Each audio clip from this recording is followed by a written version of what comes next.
Assalamualaikum warahmatullahi wabarakatuh. Perkenalkan, nama saya Sabila Salim Ramadan dengan NIM C0D021034. Di sini saya akan menjelaskan tentang konsep penyusutan amortisasi dalam akuntansi perpajakan. Definisi penyusutan. Penyusutan menggambarkan proses pengalokasian harga perolehan aktiva atau harga tetap berwujud pada periode-periode yang menikmati manfaat atas penggunaan harta tersebut.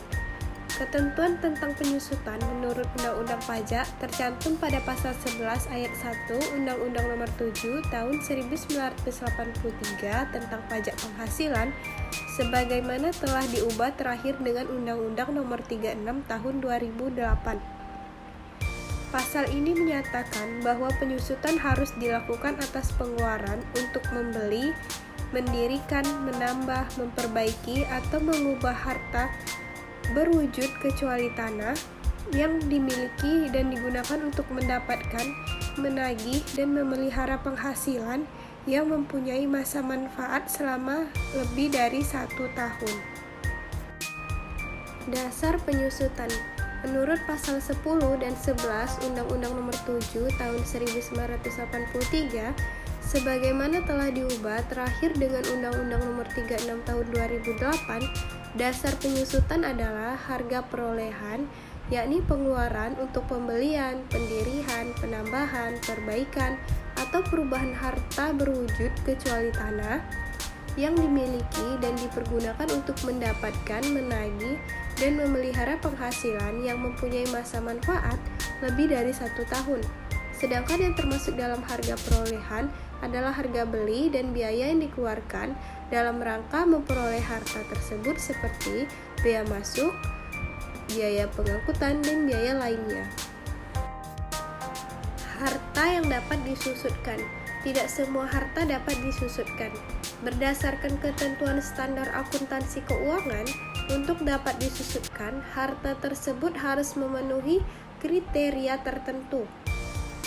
Kriteria tersebut antara lain yang pertama, diharapkan untuk digunakan selama lebih 1 tahun periode akuntansi. Yang kedua, memiliki suatu masa manfaat terbatas. Yang ketiga, ditahan oleh perusahaan untuk digunakan dalam periode atau pemasok barang dan jasa untuk disewakan dan untuk tujuan administrasi. Sedangkan menurut pasal 11 Undang-Undang Nomor 37 Tahun 2008, harta yang dapat disusutkan adalah semua harta yang berwujud yang dimiliki dan dipergunakan dalam perusahaan atau dimiliki untuk memperoleh penghasilan mempunyai masa manfaat lebih dari 1 tahun kecuali tanah. Cara perolehan dan menentu harga perolehan. Yang pertama, harga tetap yang berasal dari pembelian.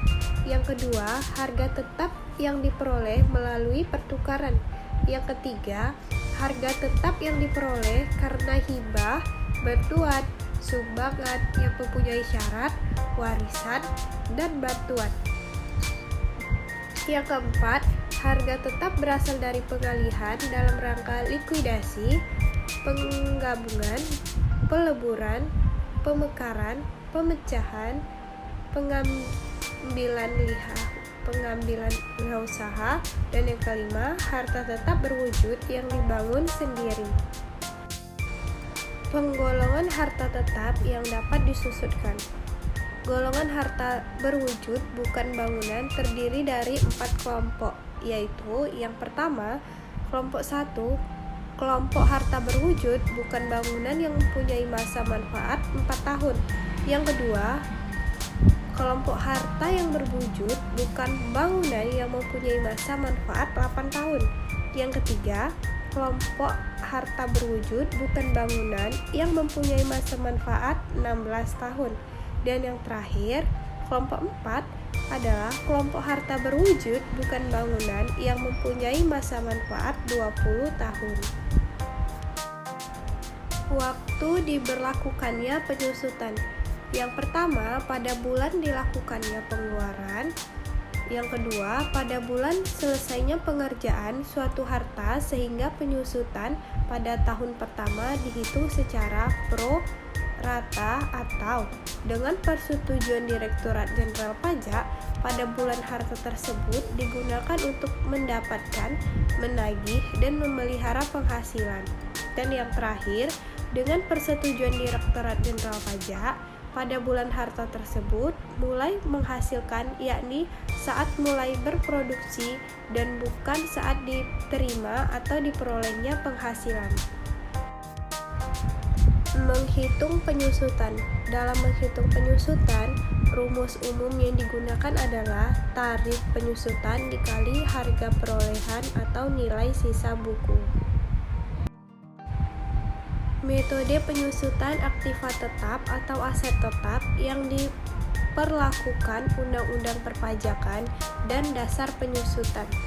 Yang pertama ada metode garis lurus.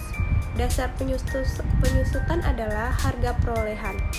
Penyusutan dengan metode garis lurus adalah penyusutan dalam bagian-bagian yang sama besar selama masa manfaat yang ditetapkan bagi harta tersebut. Dan yang kedua, metode saldo menurun. Dasar penyusutan adalah nilai sisa buku fiskal. Penyusutan dengan metode saldo menurun adalah penyusutan dalam bagian-bagian yang menurun dengan cara menerapkan tarif penyusutan atas nilai sisa buku. Pengertian amortisasi. Penyusutan dan amortisasi tidak berbeda.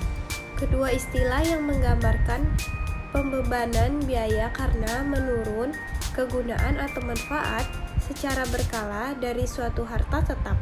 Untuk harta tetap berwujud dilakukan penyusutan, dan untuk harta tetap berwujud dilakukan amortisasi. Harta tetap berwujud yang dapat diamortisasi. Yang pertama, harta tak berwujud yang dimiliki dan dipergunakan dalam perusahaan untuk mendapatkan, menagih, dan memelihara penghasilan. Yang kedua, mempunyai masa manfaat lebih dari 1 tahun. Yang ketiga, harta tak berwujud dicatat sebesar harga perolehan pada tanggal diperoleh. Yang keempat, harga peroleh harta tak berwujud sama dengan jumlah yang dibayarkan atau nilai wajar dari harta yang diperoleh.